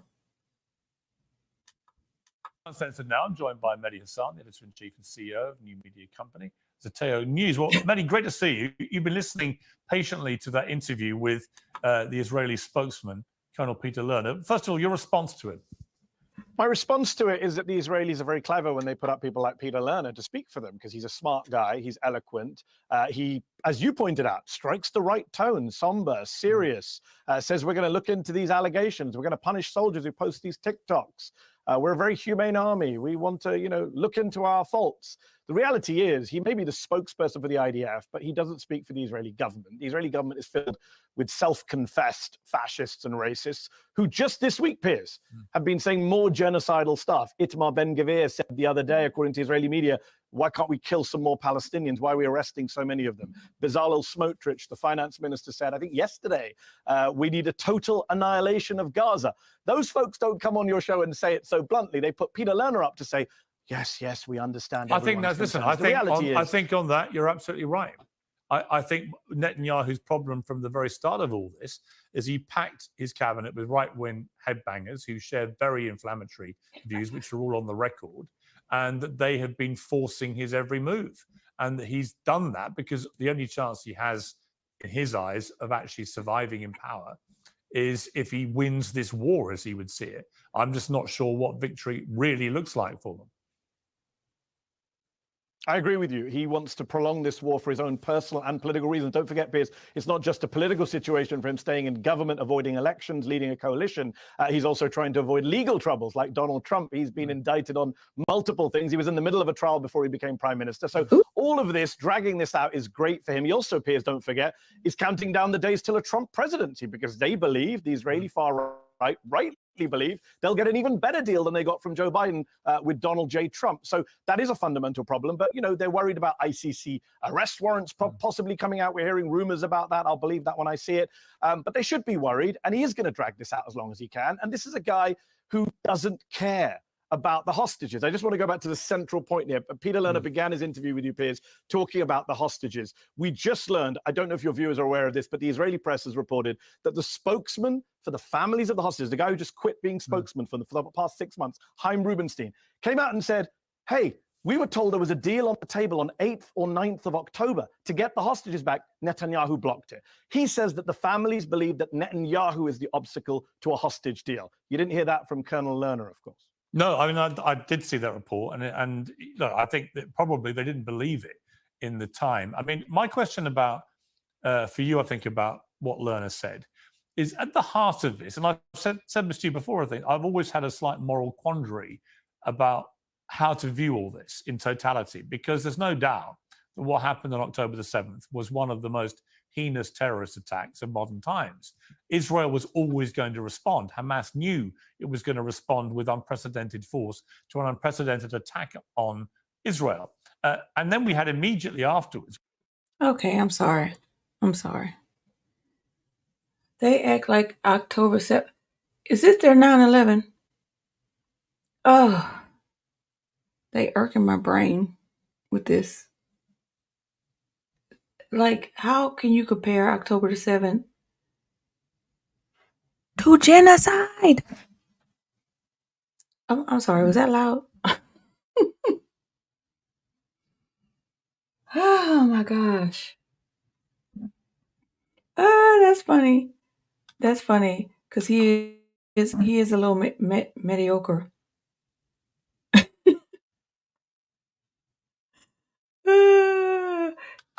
Look, yes, John. I hate October now, but look, what about September? It's the day I never remember. No, I'll always remember. You remember who that is? Because that was the day my daddy died. That's Earth, Wind, and Fire, right?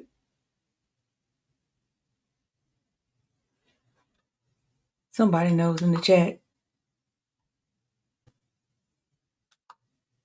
Oh, I know I can't sing. Leroy.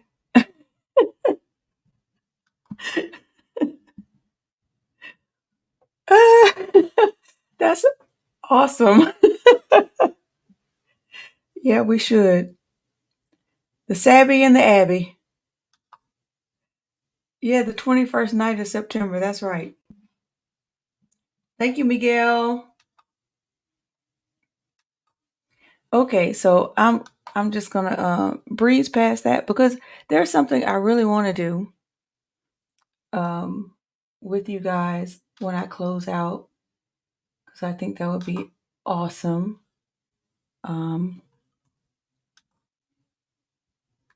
But before, I have to stop my screen and start it back. JB will be a tenor. I said I can't sing, but actually I've sung opera, but I can't sing regular. So, I don't know, put that in your pipe and smoke it. Okay.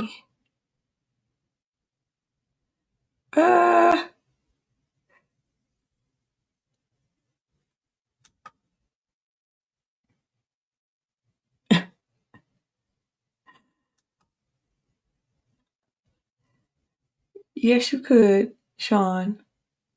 We'd love to have you, for sure.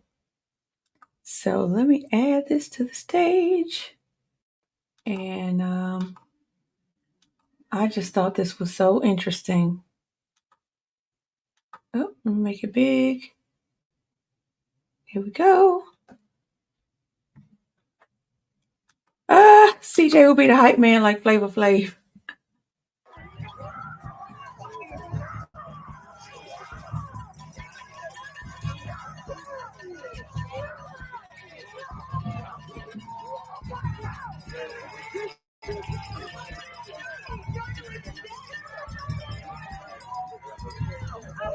I'm sorry, I should have provided context. This is the people walking out of the White House Correspondents' Dinner. So they're all like dolled up, but you have to come out of the building. I'm getting hot now. Whew. Yeah, I'm 48. I get hot flashes. Hold on. I take this off. So they're walking out of the building, and they have to, walk to their whatever prospective limousine or car. And these are the protesters heckling them. So that's what's happening.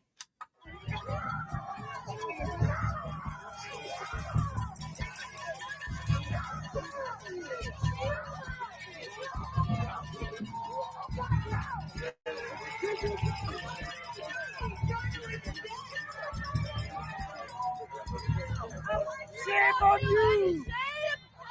Shame on you! Shame on you! Shame on you!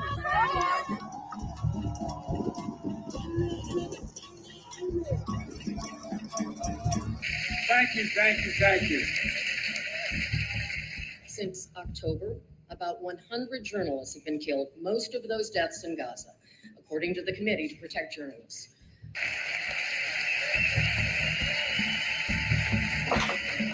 Of course, the 2024 election is in full swing. And yes, age is an issue. I'm a grown man running against a 6-year-old. جسر جوي متواصل من الأسلحة والأدوات العسكرية والطائرات تزودها أمريكا لإسرائيل مقابل قتل المزيد من الأطفال والنساء، ومن بين هؤلاء الشهداء 141 زميل صحفي، بينهم مصور مثل سامر أبو دقة مصور قناة الجزيرة، أصيب الزميل وائل الدحدوحي المراسل، استشهد 141 مصور وزميل لنا كانوا يعملون معنا. هذا الاحتلال الاسرائيلي قتلهم اما عن قصد اصرار وصمت اصرار وترصد، او قتلهم مع عائلاتهم قصف منازلنا كما شهد الجميع وشاهد الجميع هذه الحرب وما كلفته على الصعيد الصحفي.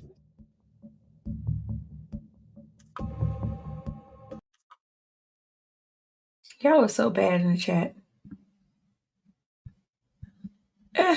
Robbie gets fire burn. Well, wait till you have hot flashes, honey. Oh, you won't. Never mind. But fire burn sounds about very close to it. Might be the same thing. I'm not sure. I didn't know people shaming got you hot, Abby. Yes, it does, honey. Sure does. Now,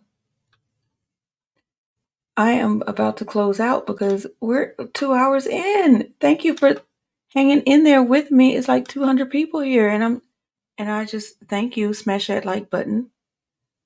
Like 150 something on X, and they're so quiet. I'm not sure if they're so quiet or if it's something in our application that doesn't allow us to see their comments. I'm not sure. But you guys on YouTube have been holding it down, and I appreciate you for that. And I appreciate my comrades on X as well. So I guess in closing, I just want to say, let's combat fascism. I don't know the answer. I don't know how. But we're going to figure that out on this journey together, I guess.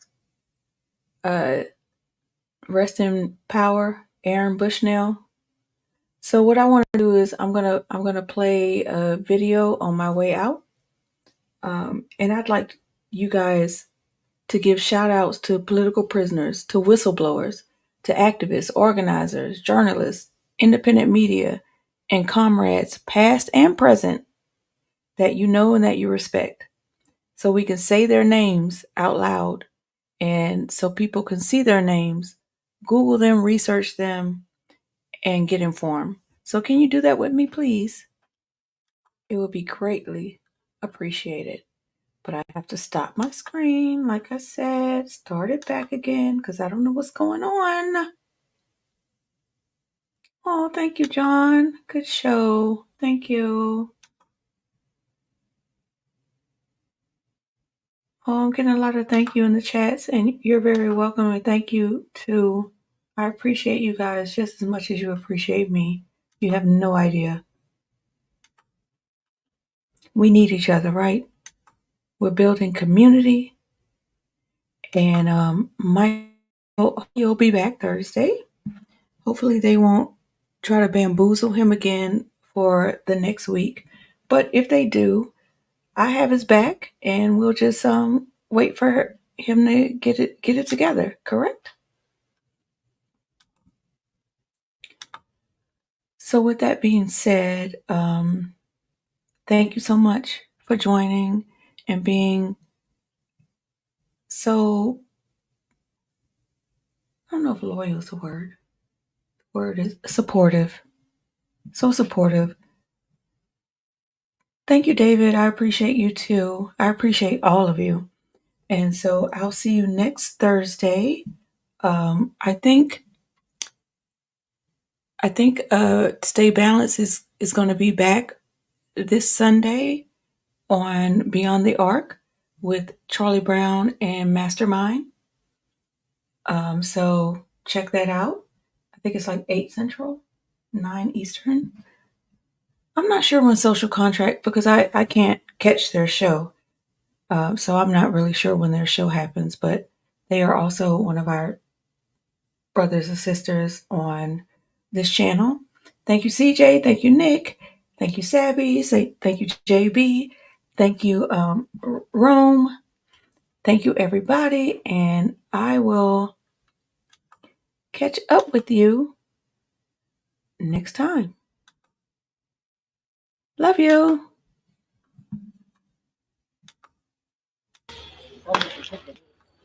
"21-year-old Yassine Qassem used to envy the freedom of the pigeons that fly above his refugee camp in Beirut. Now he sings with them.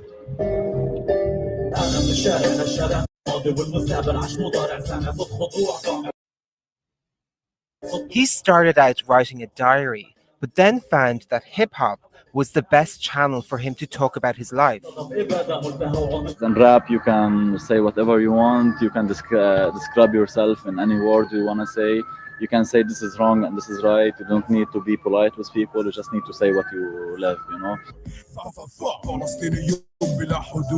Palestinian identity has fractured due to more than 6 decades of exile and separation across several countries in the Middle East. Rap, says its Palestinian practitioners around the Middle East, is the ideal cultural form through which to express the diversity of these Palestinian identities. At this rap concert in the Jenin refugee camp in the West Bank, that diversity shines through.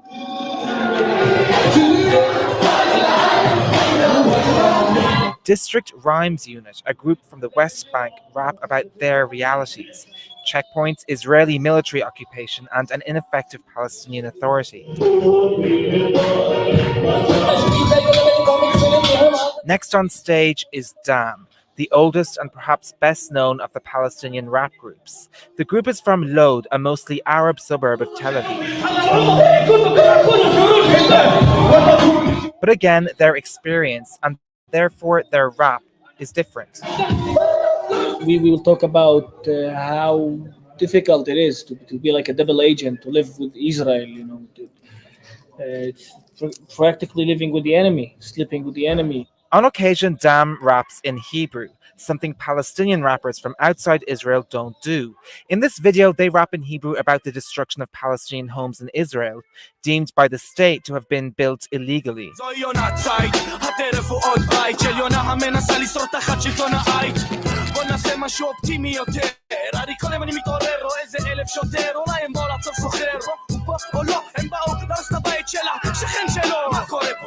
In Syria, home to over 450,000 Palestinian refugees, the reality and the rap is again different. Syria is a country that is extremely sympathetic to its Palestinian population, but it's also a regime intolerant of subversive social commentary. As a result, Palestinian rap in Syria is less sharp-tongued than elsewhere and is quite pro-Syria in its tone. Syria, it's we love it because Syria deal with us like refugees, like anybody from their country, you know. So we feel like we are Syrian.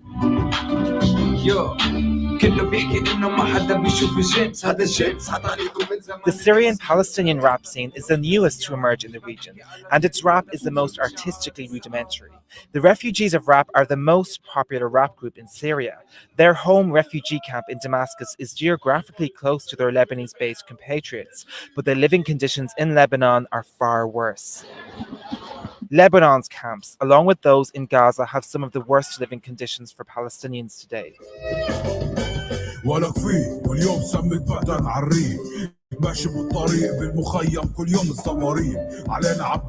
Yassine Qassem is one of Lebanon's estimated 400,000 Palestinian refugees.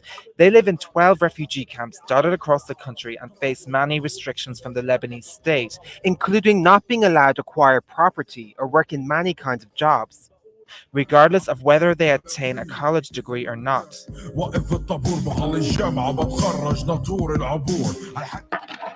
Lengthy power cuts are just one of the hardships faced in the camps in Lebanon, but the power cut issue forms the core of a new documentary about Qassem, his group iVoice, and their search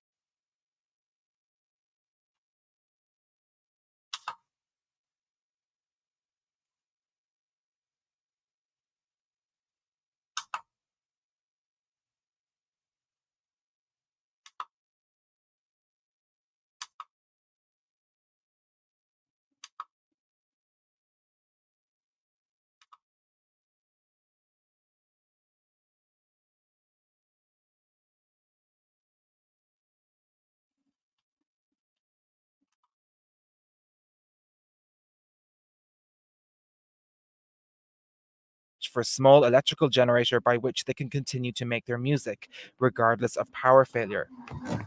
But for Qassem and for many of the other Palestinian rappers across the Middle East today, it is exactly these hardships that feed his rap. Tupac say hip-hop come out of struggle. The more struggle you live, the more things you can say.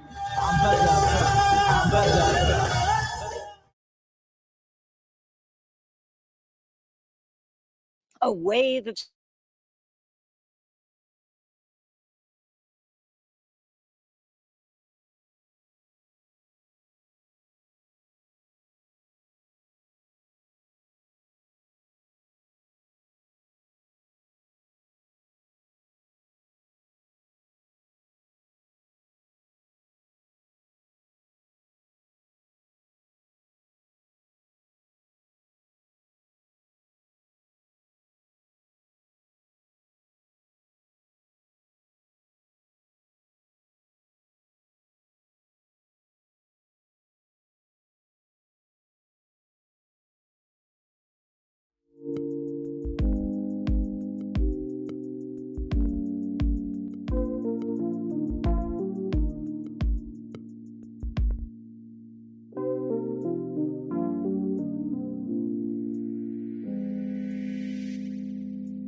One of the things about the HBCUs is most of the people who live in states that have HBCUs don't really understand how important they are. I saw how difficult it was.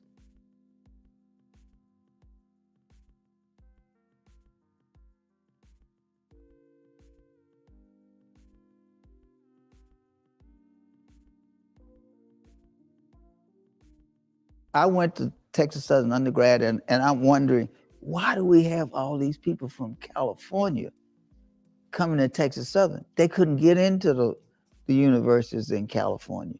And even if they got in, the environment was not conducive to their learning. The civil rights experience that I went to was caused, all right, by legal segregation. It wasn't caused by anything else. It was legal segregation. Segregation now is individualized, all right? And it is a decision that's made by each individual and not a decision that's made collectively by the law. Litigation started in the late 30s, and the first big case was Thurgood sued the University of Maryland because the University of Maryland was segregated, which is why he went to Howard's law school, even though he lived in Baltimore. And there's a series of cases that led up to Brown versus Board of Education. The biggest case was the Sweatt case, which establishes Texas Southern University. If there had never been a Sweatt, there never would have been a Brown. You have to understand, the first big case was a case called Gaines versus Missouri. Prior to that, if you were an African American and you lived in one of the segregated states, there was no place for you to go to get a law degree, a medical degree, or a PhD. So if you look back in the 40s and 50s, 30s, 40s, and 50s, the African American doctors, lawyers, PhDs all went to Ivy League schools, maybe Brooklyn Law School, but those were places where they could get admitted and the states paid for them. Well, Gaines was the first time that the Supreme Court said that the states had to provide an opportunity for African Americans within the borders of their state. Unfortunately, when Gaines was waiting for his rehearing before the Supreme Court, he disappeared and was never seen again. But leading up to that, there were suits in Oklahoma and some other states. But the big suit was Sweatt versus Painter, which took place in Texas. Sweatt was a postman. He had gone to undergrad at Wiley College, which is in Marshall, Texas. He had done some graduate work at the University of Michigan. And Sweatt, with the support of Thurgood and the NAACP, attempted to enroll in the University of Texas Law School. He was denied. So the NAACP filed a lawsuit. The state asked the court for a continuance for the purpose of creating not just a law school, but a law school in the university that was equal to the University of Texas. So the suit was filed in the fall. Legislature met in the spring of '47, immediately passed a bill establishing some university for African Americans with a law school that would be equivalent to the University of Texas. They ended up selecting a private black school in Houston called Houston College for Negroes. I am here to tell you today that your feelings are valid. Your trauma is valid. Your hurt is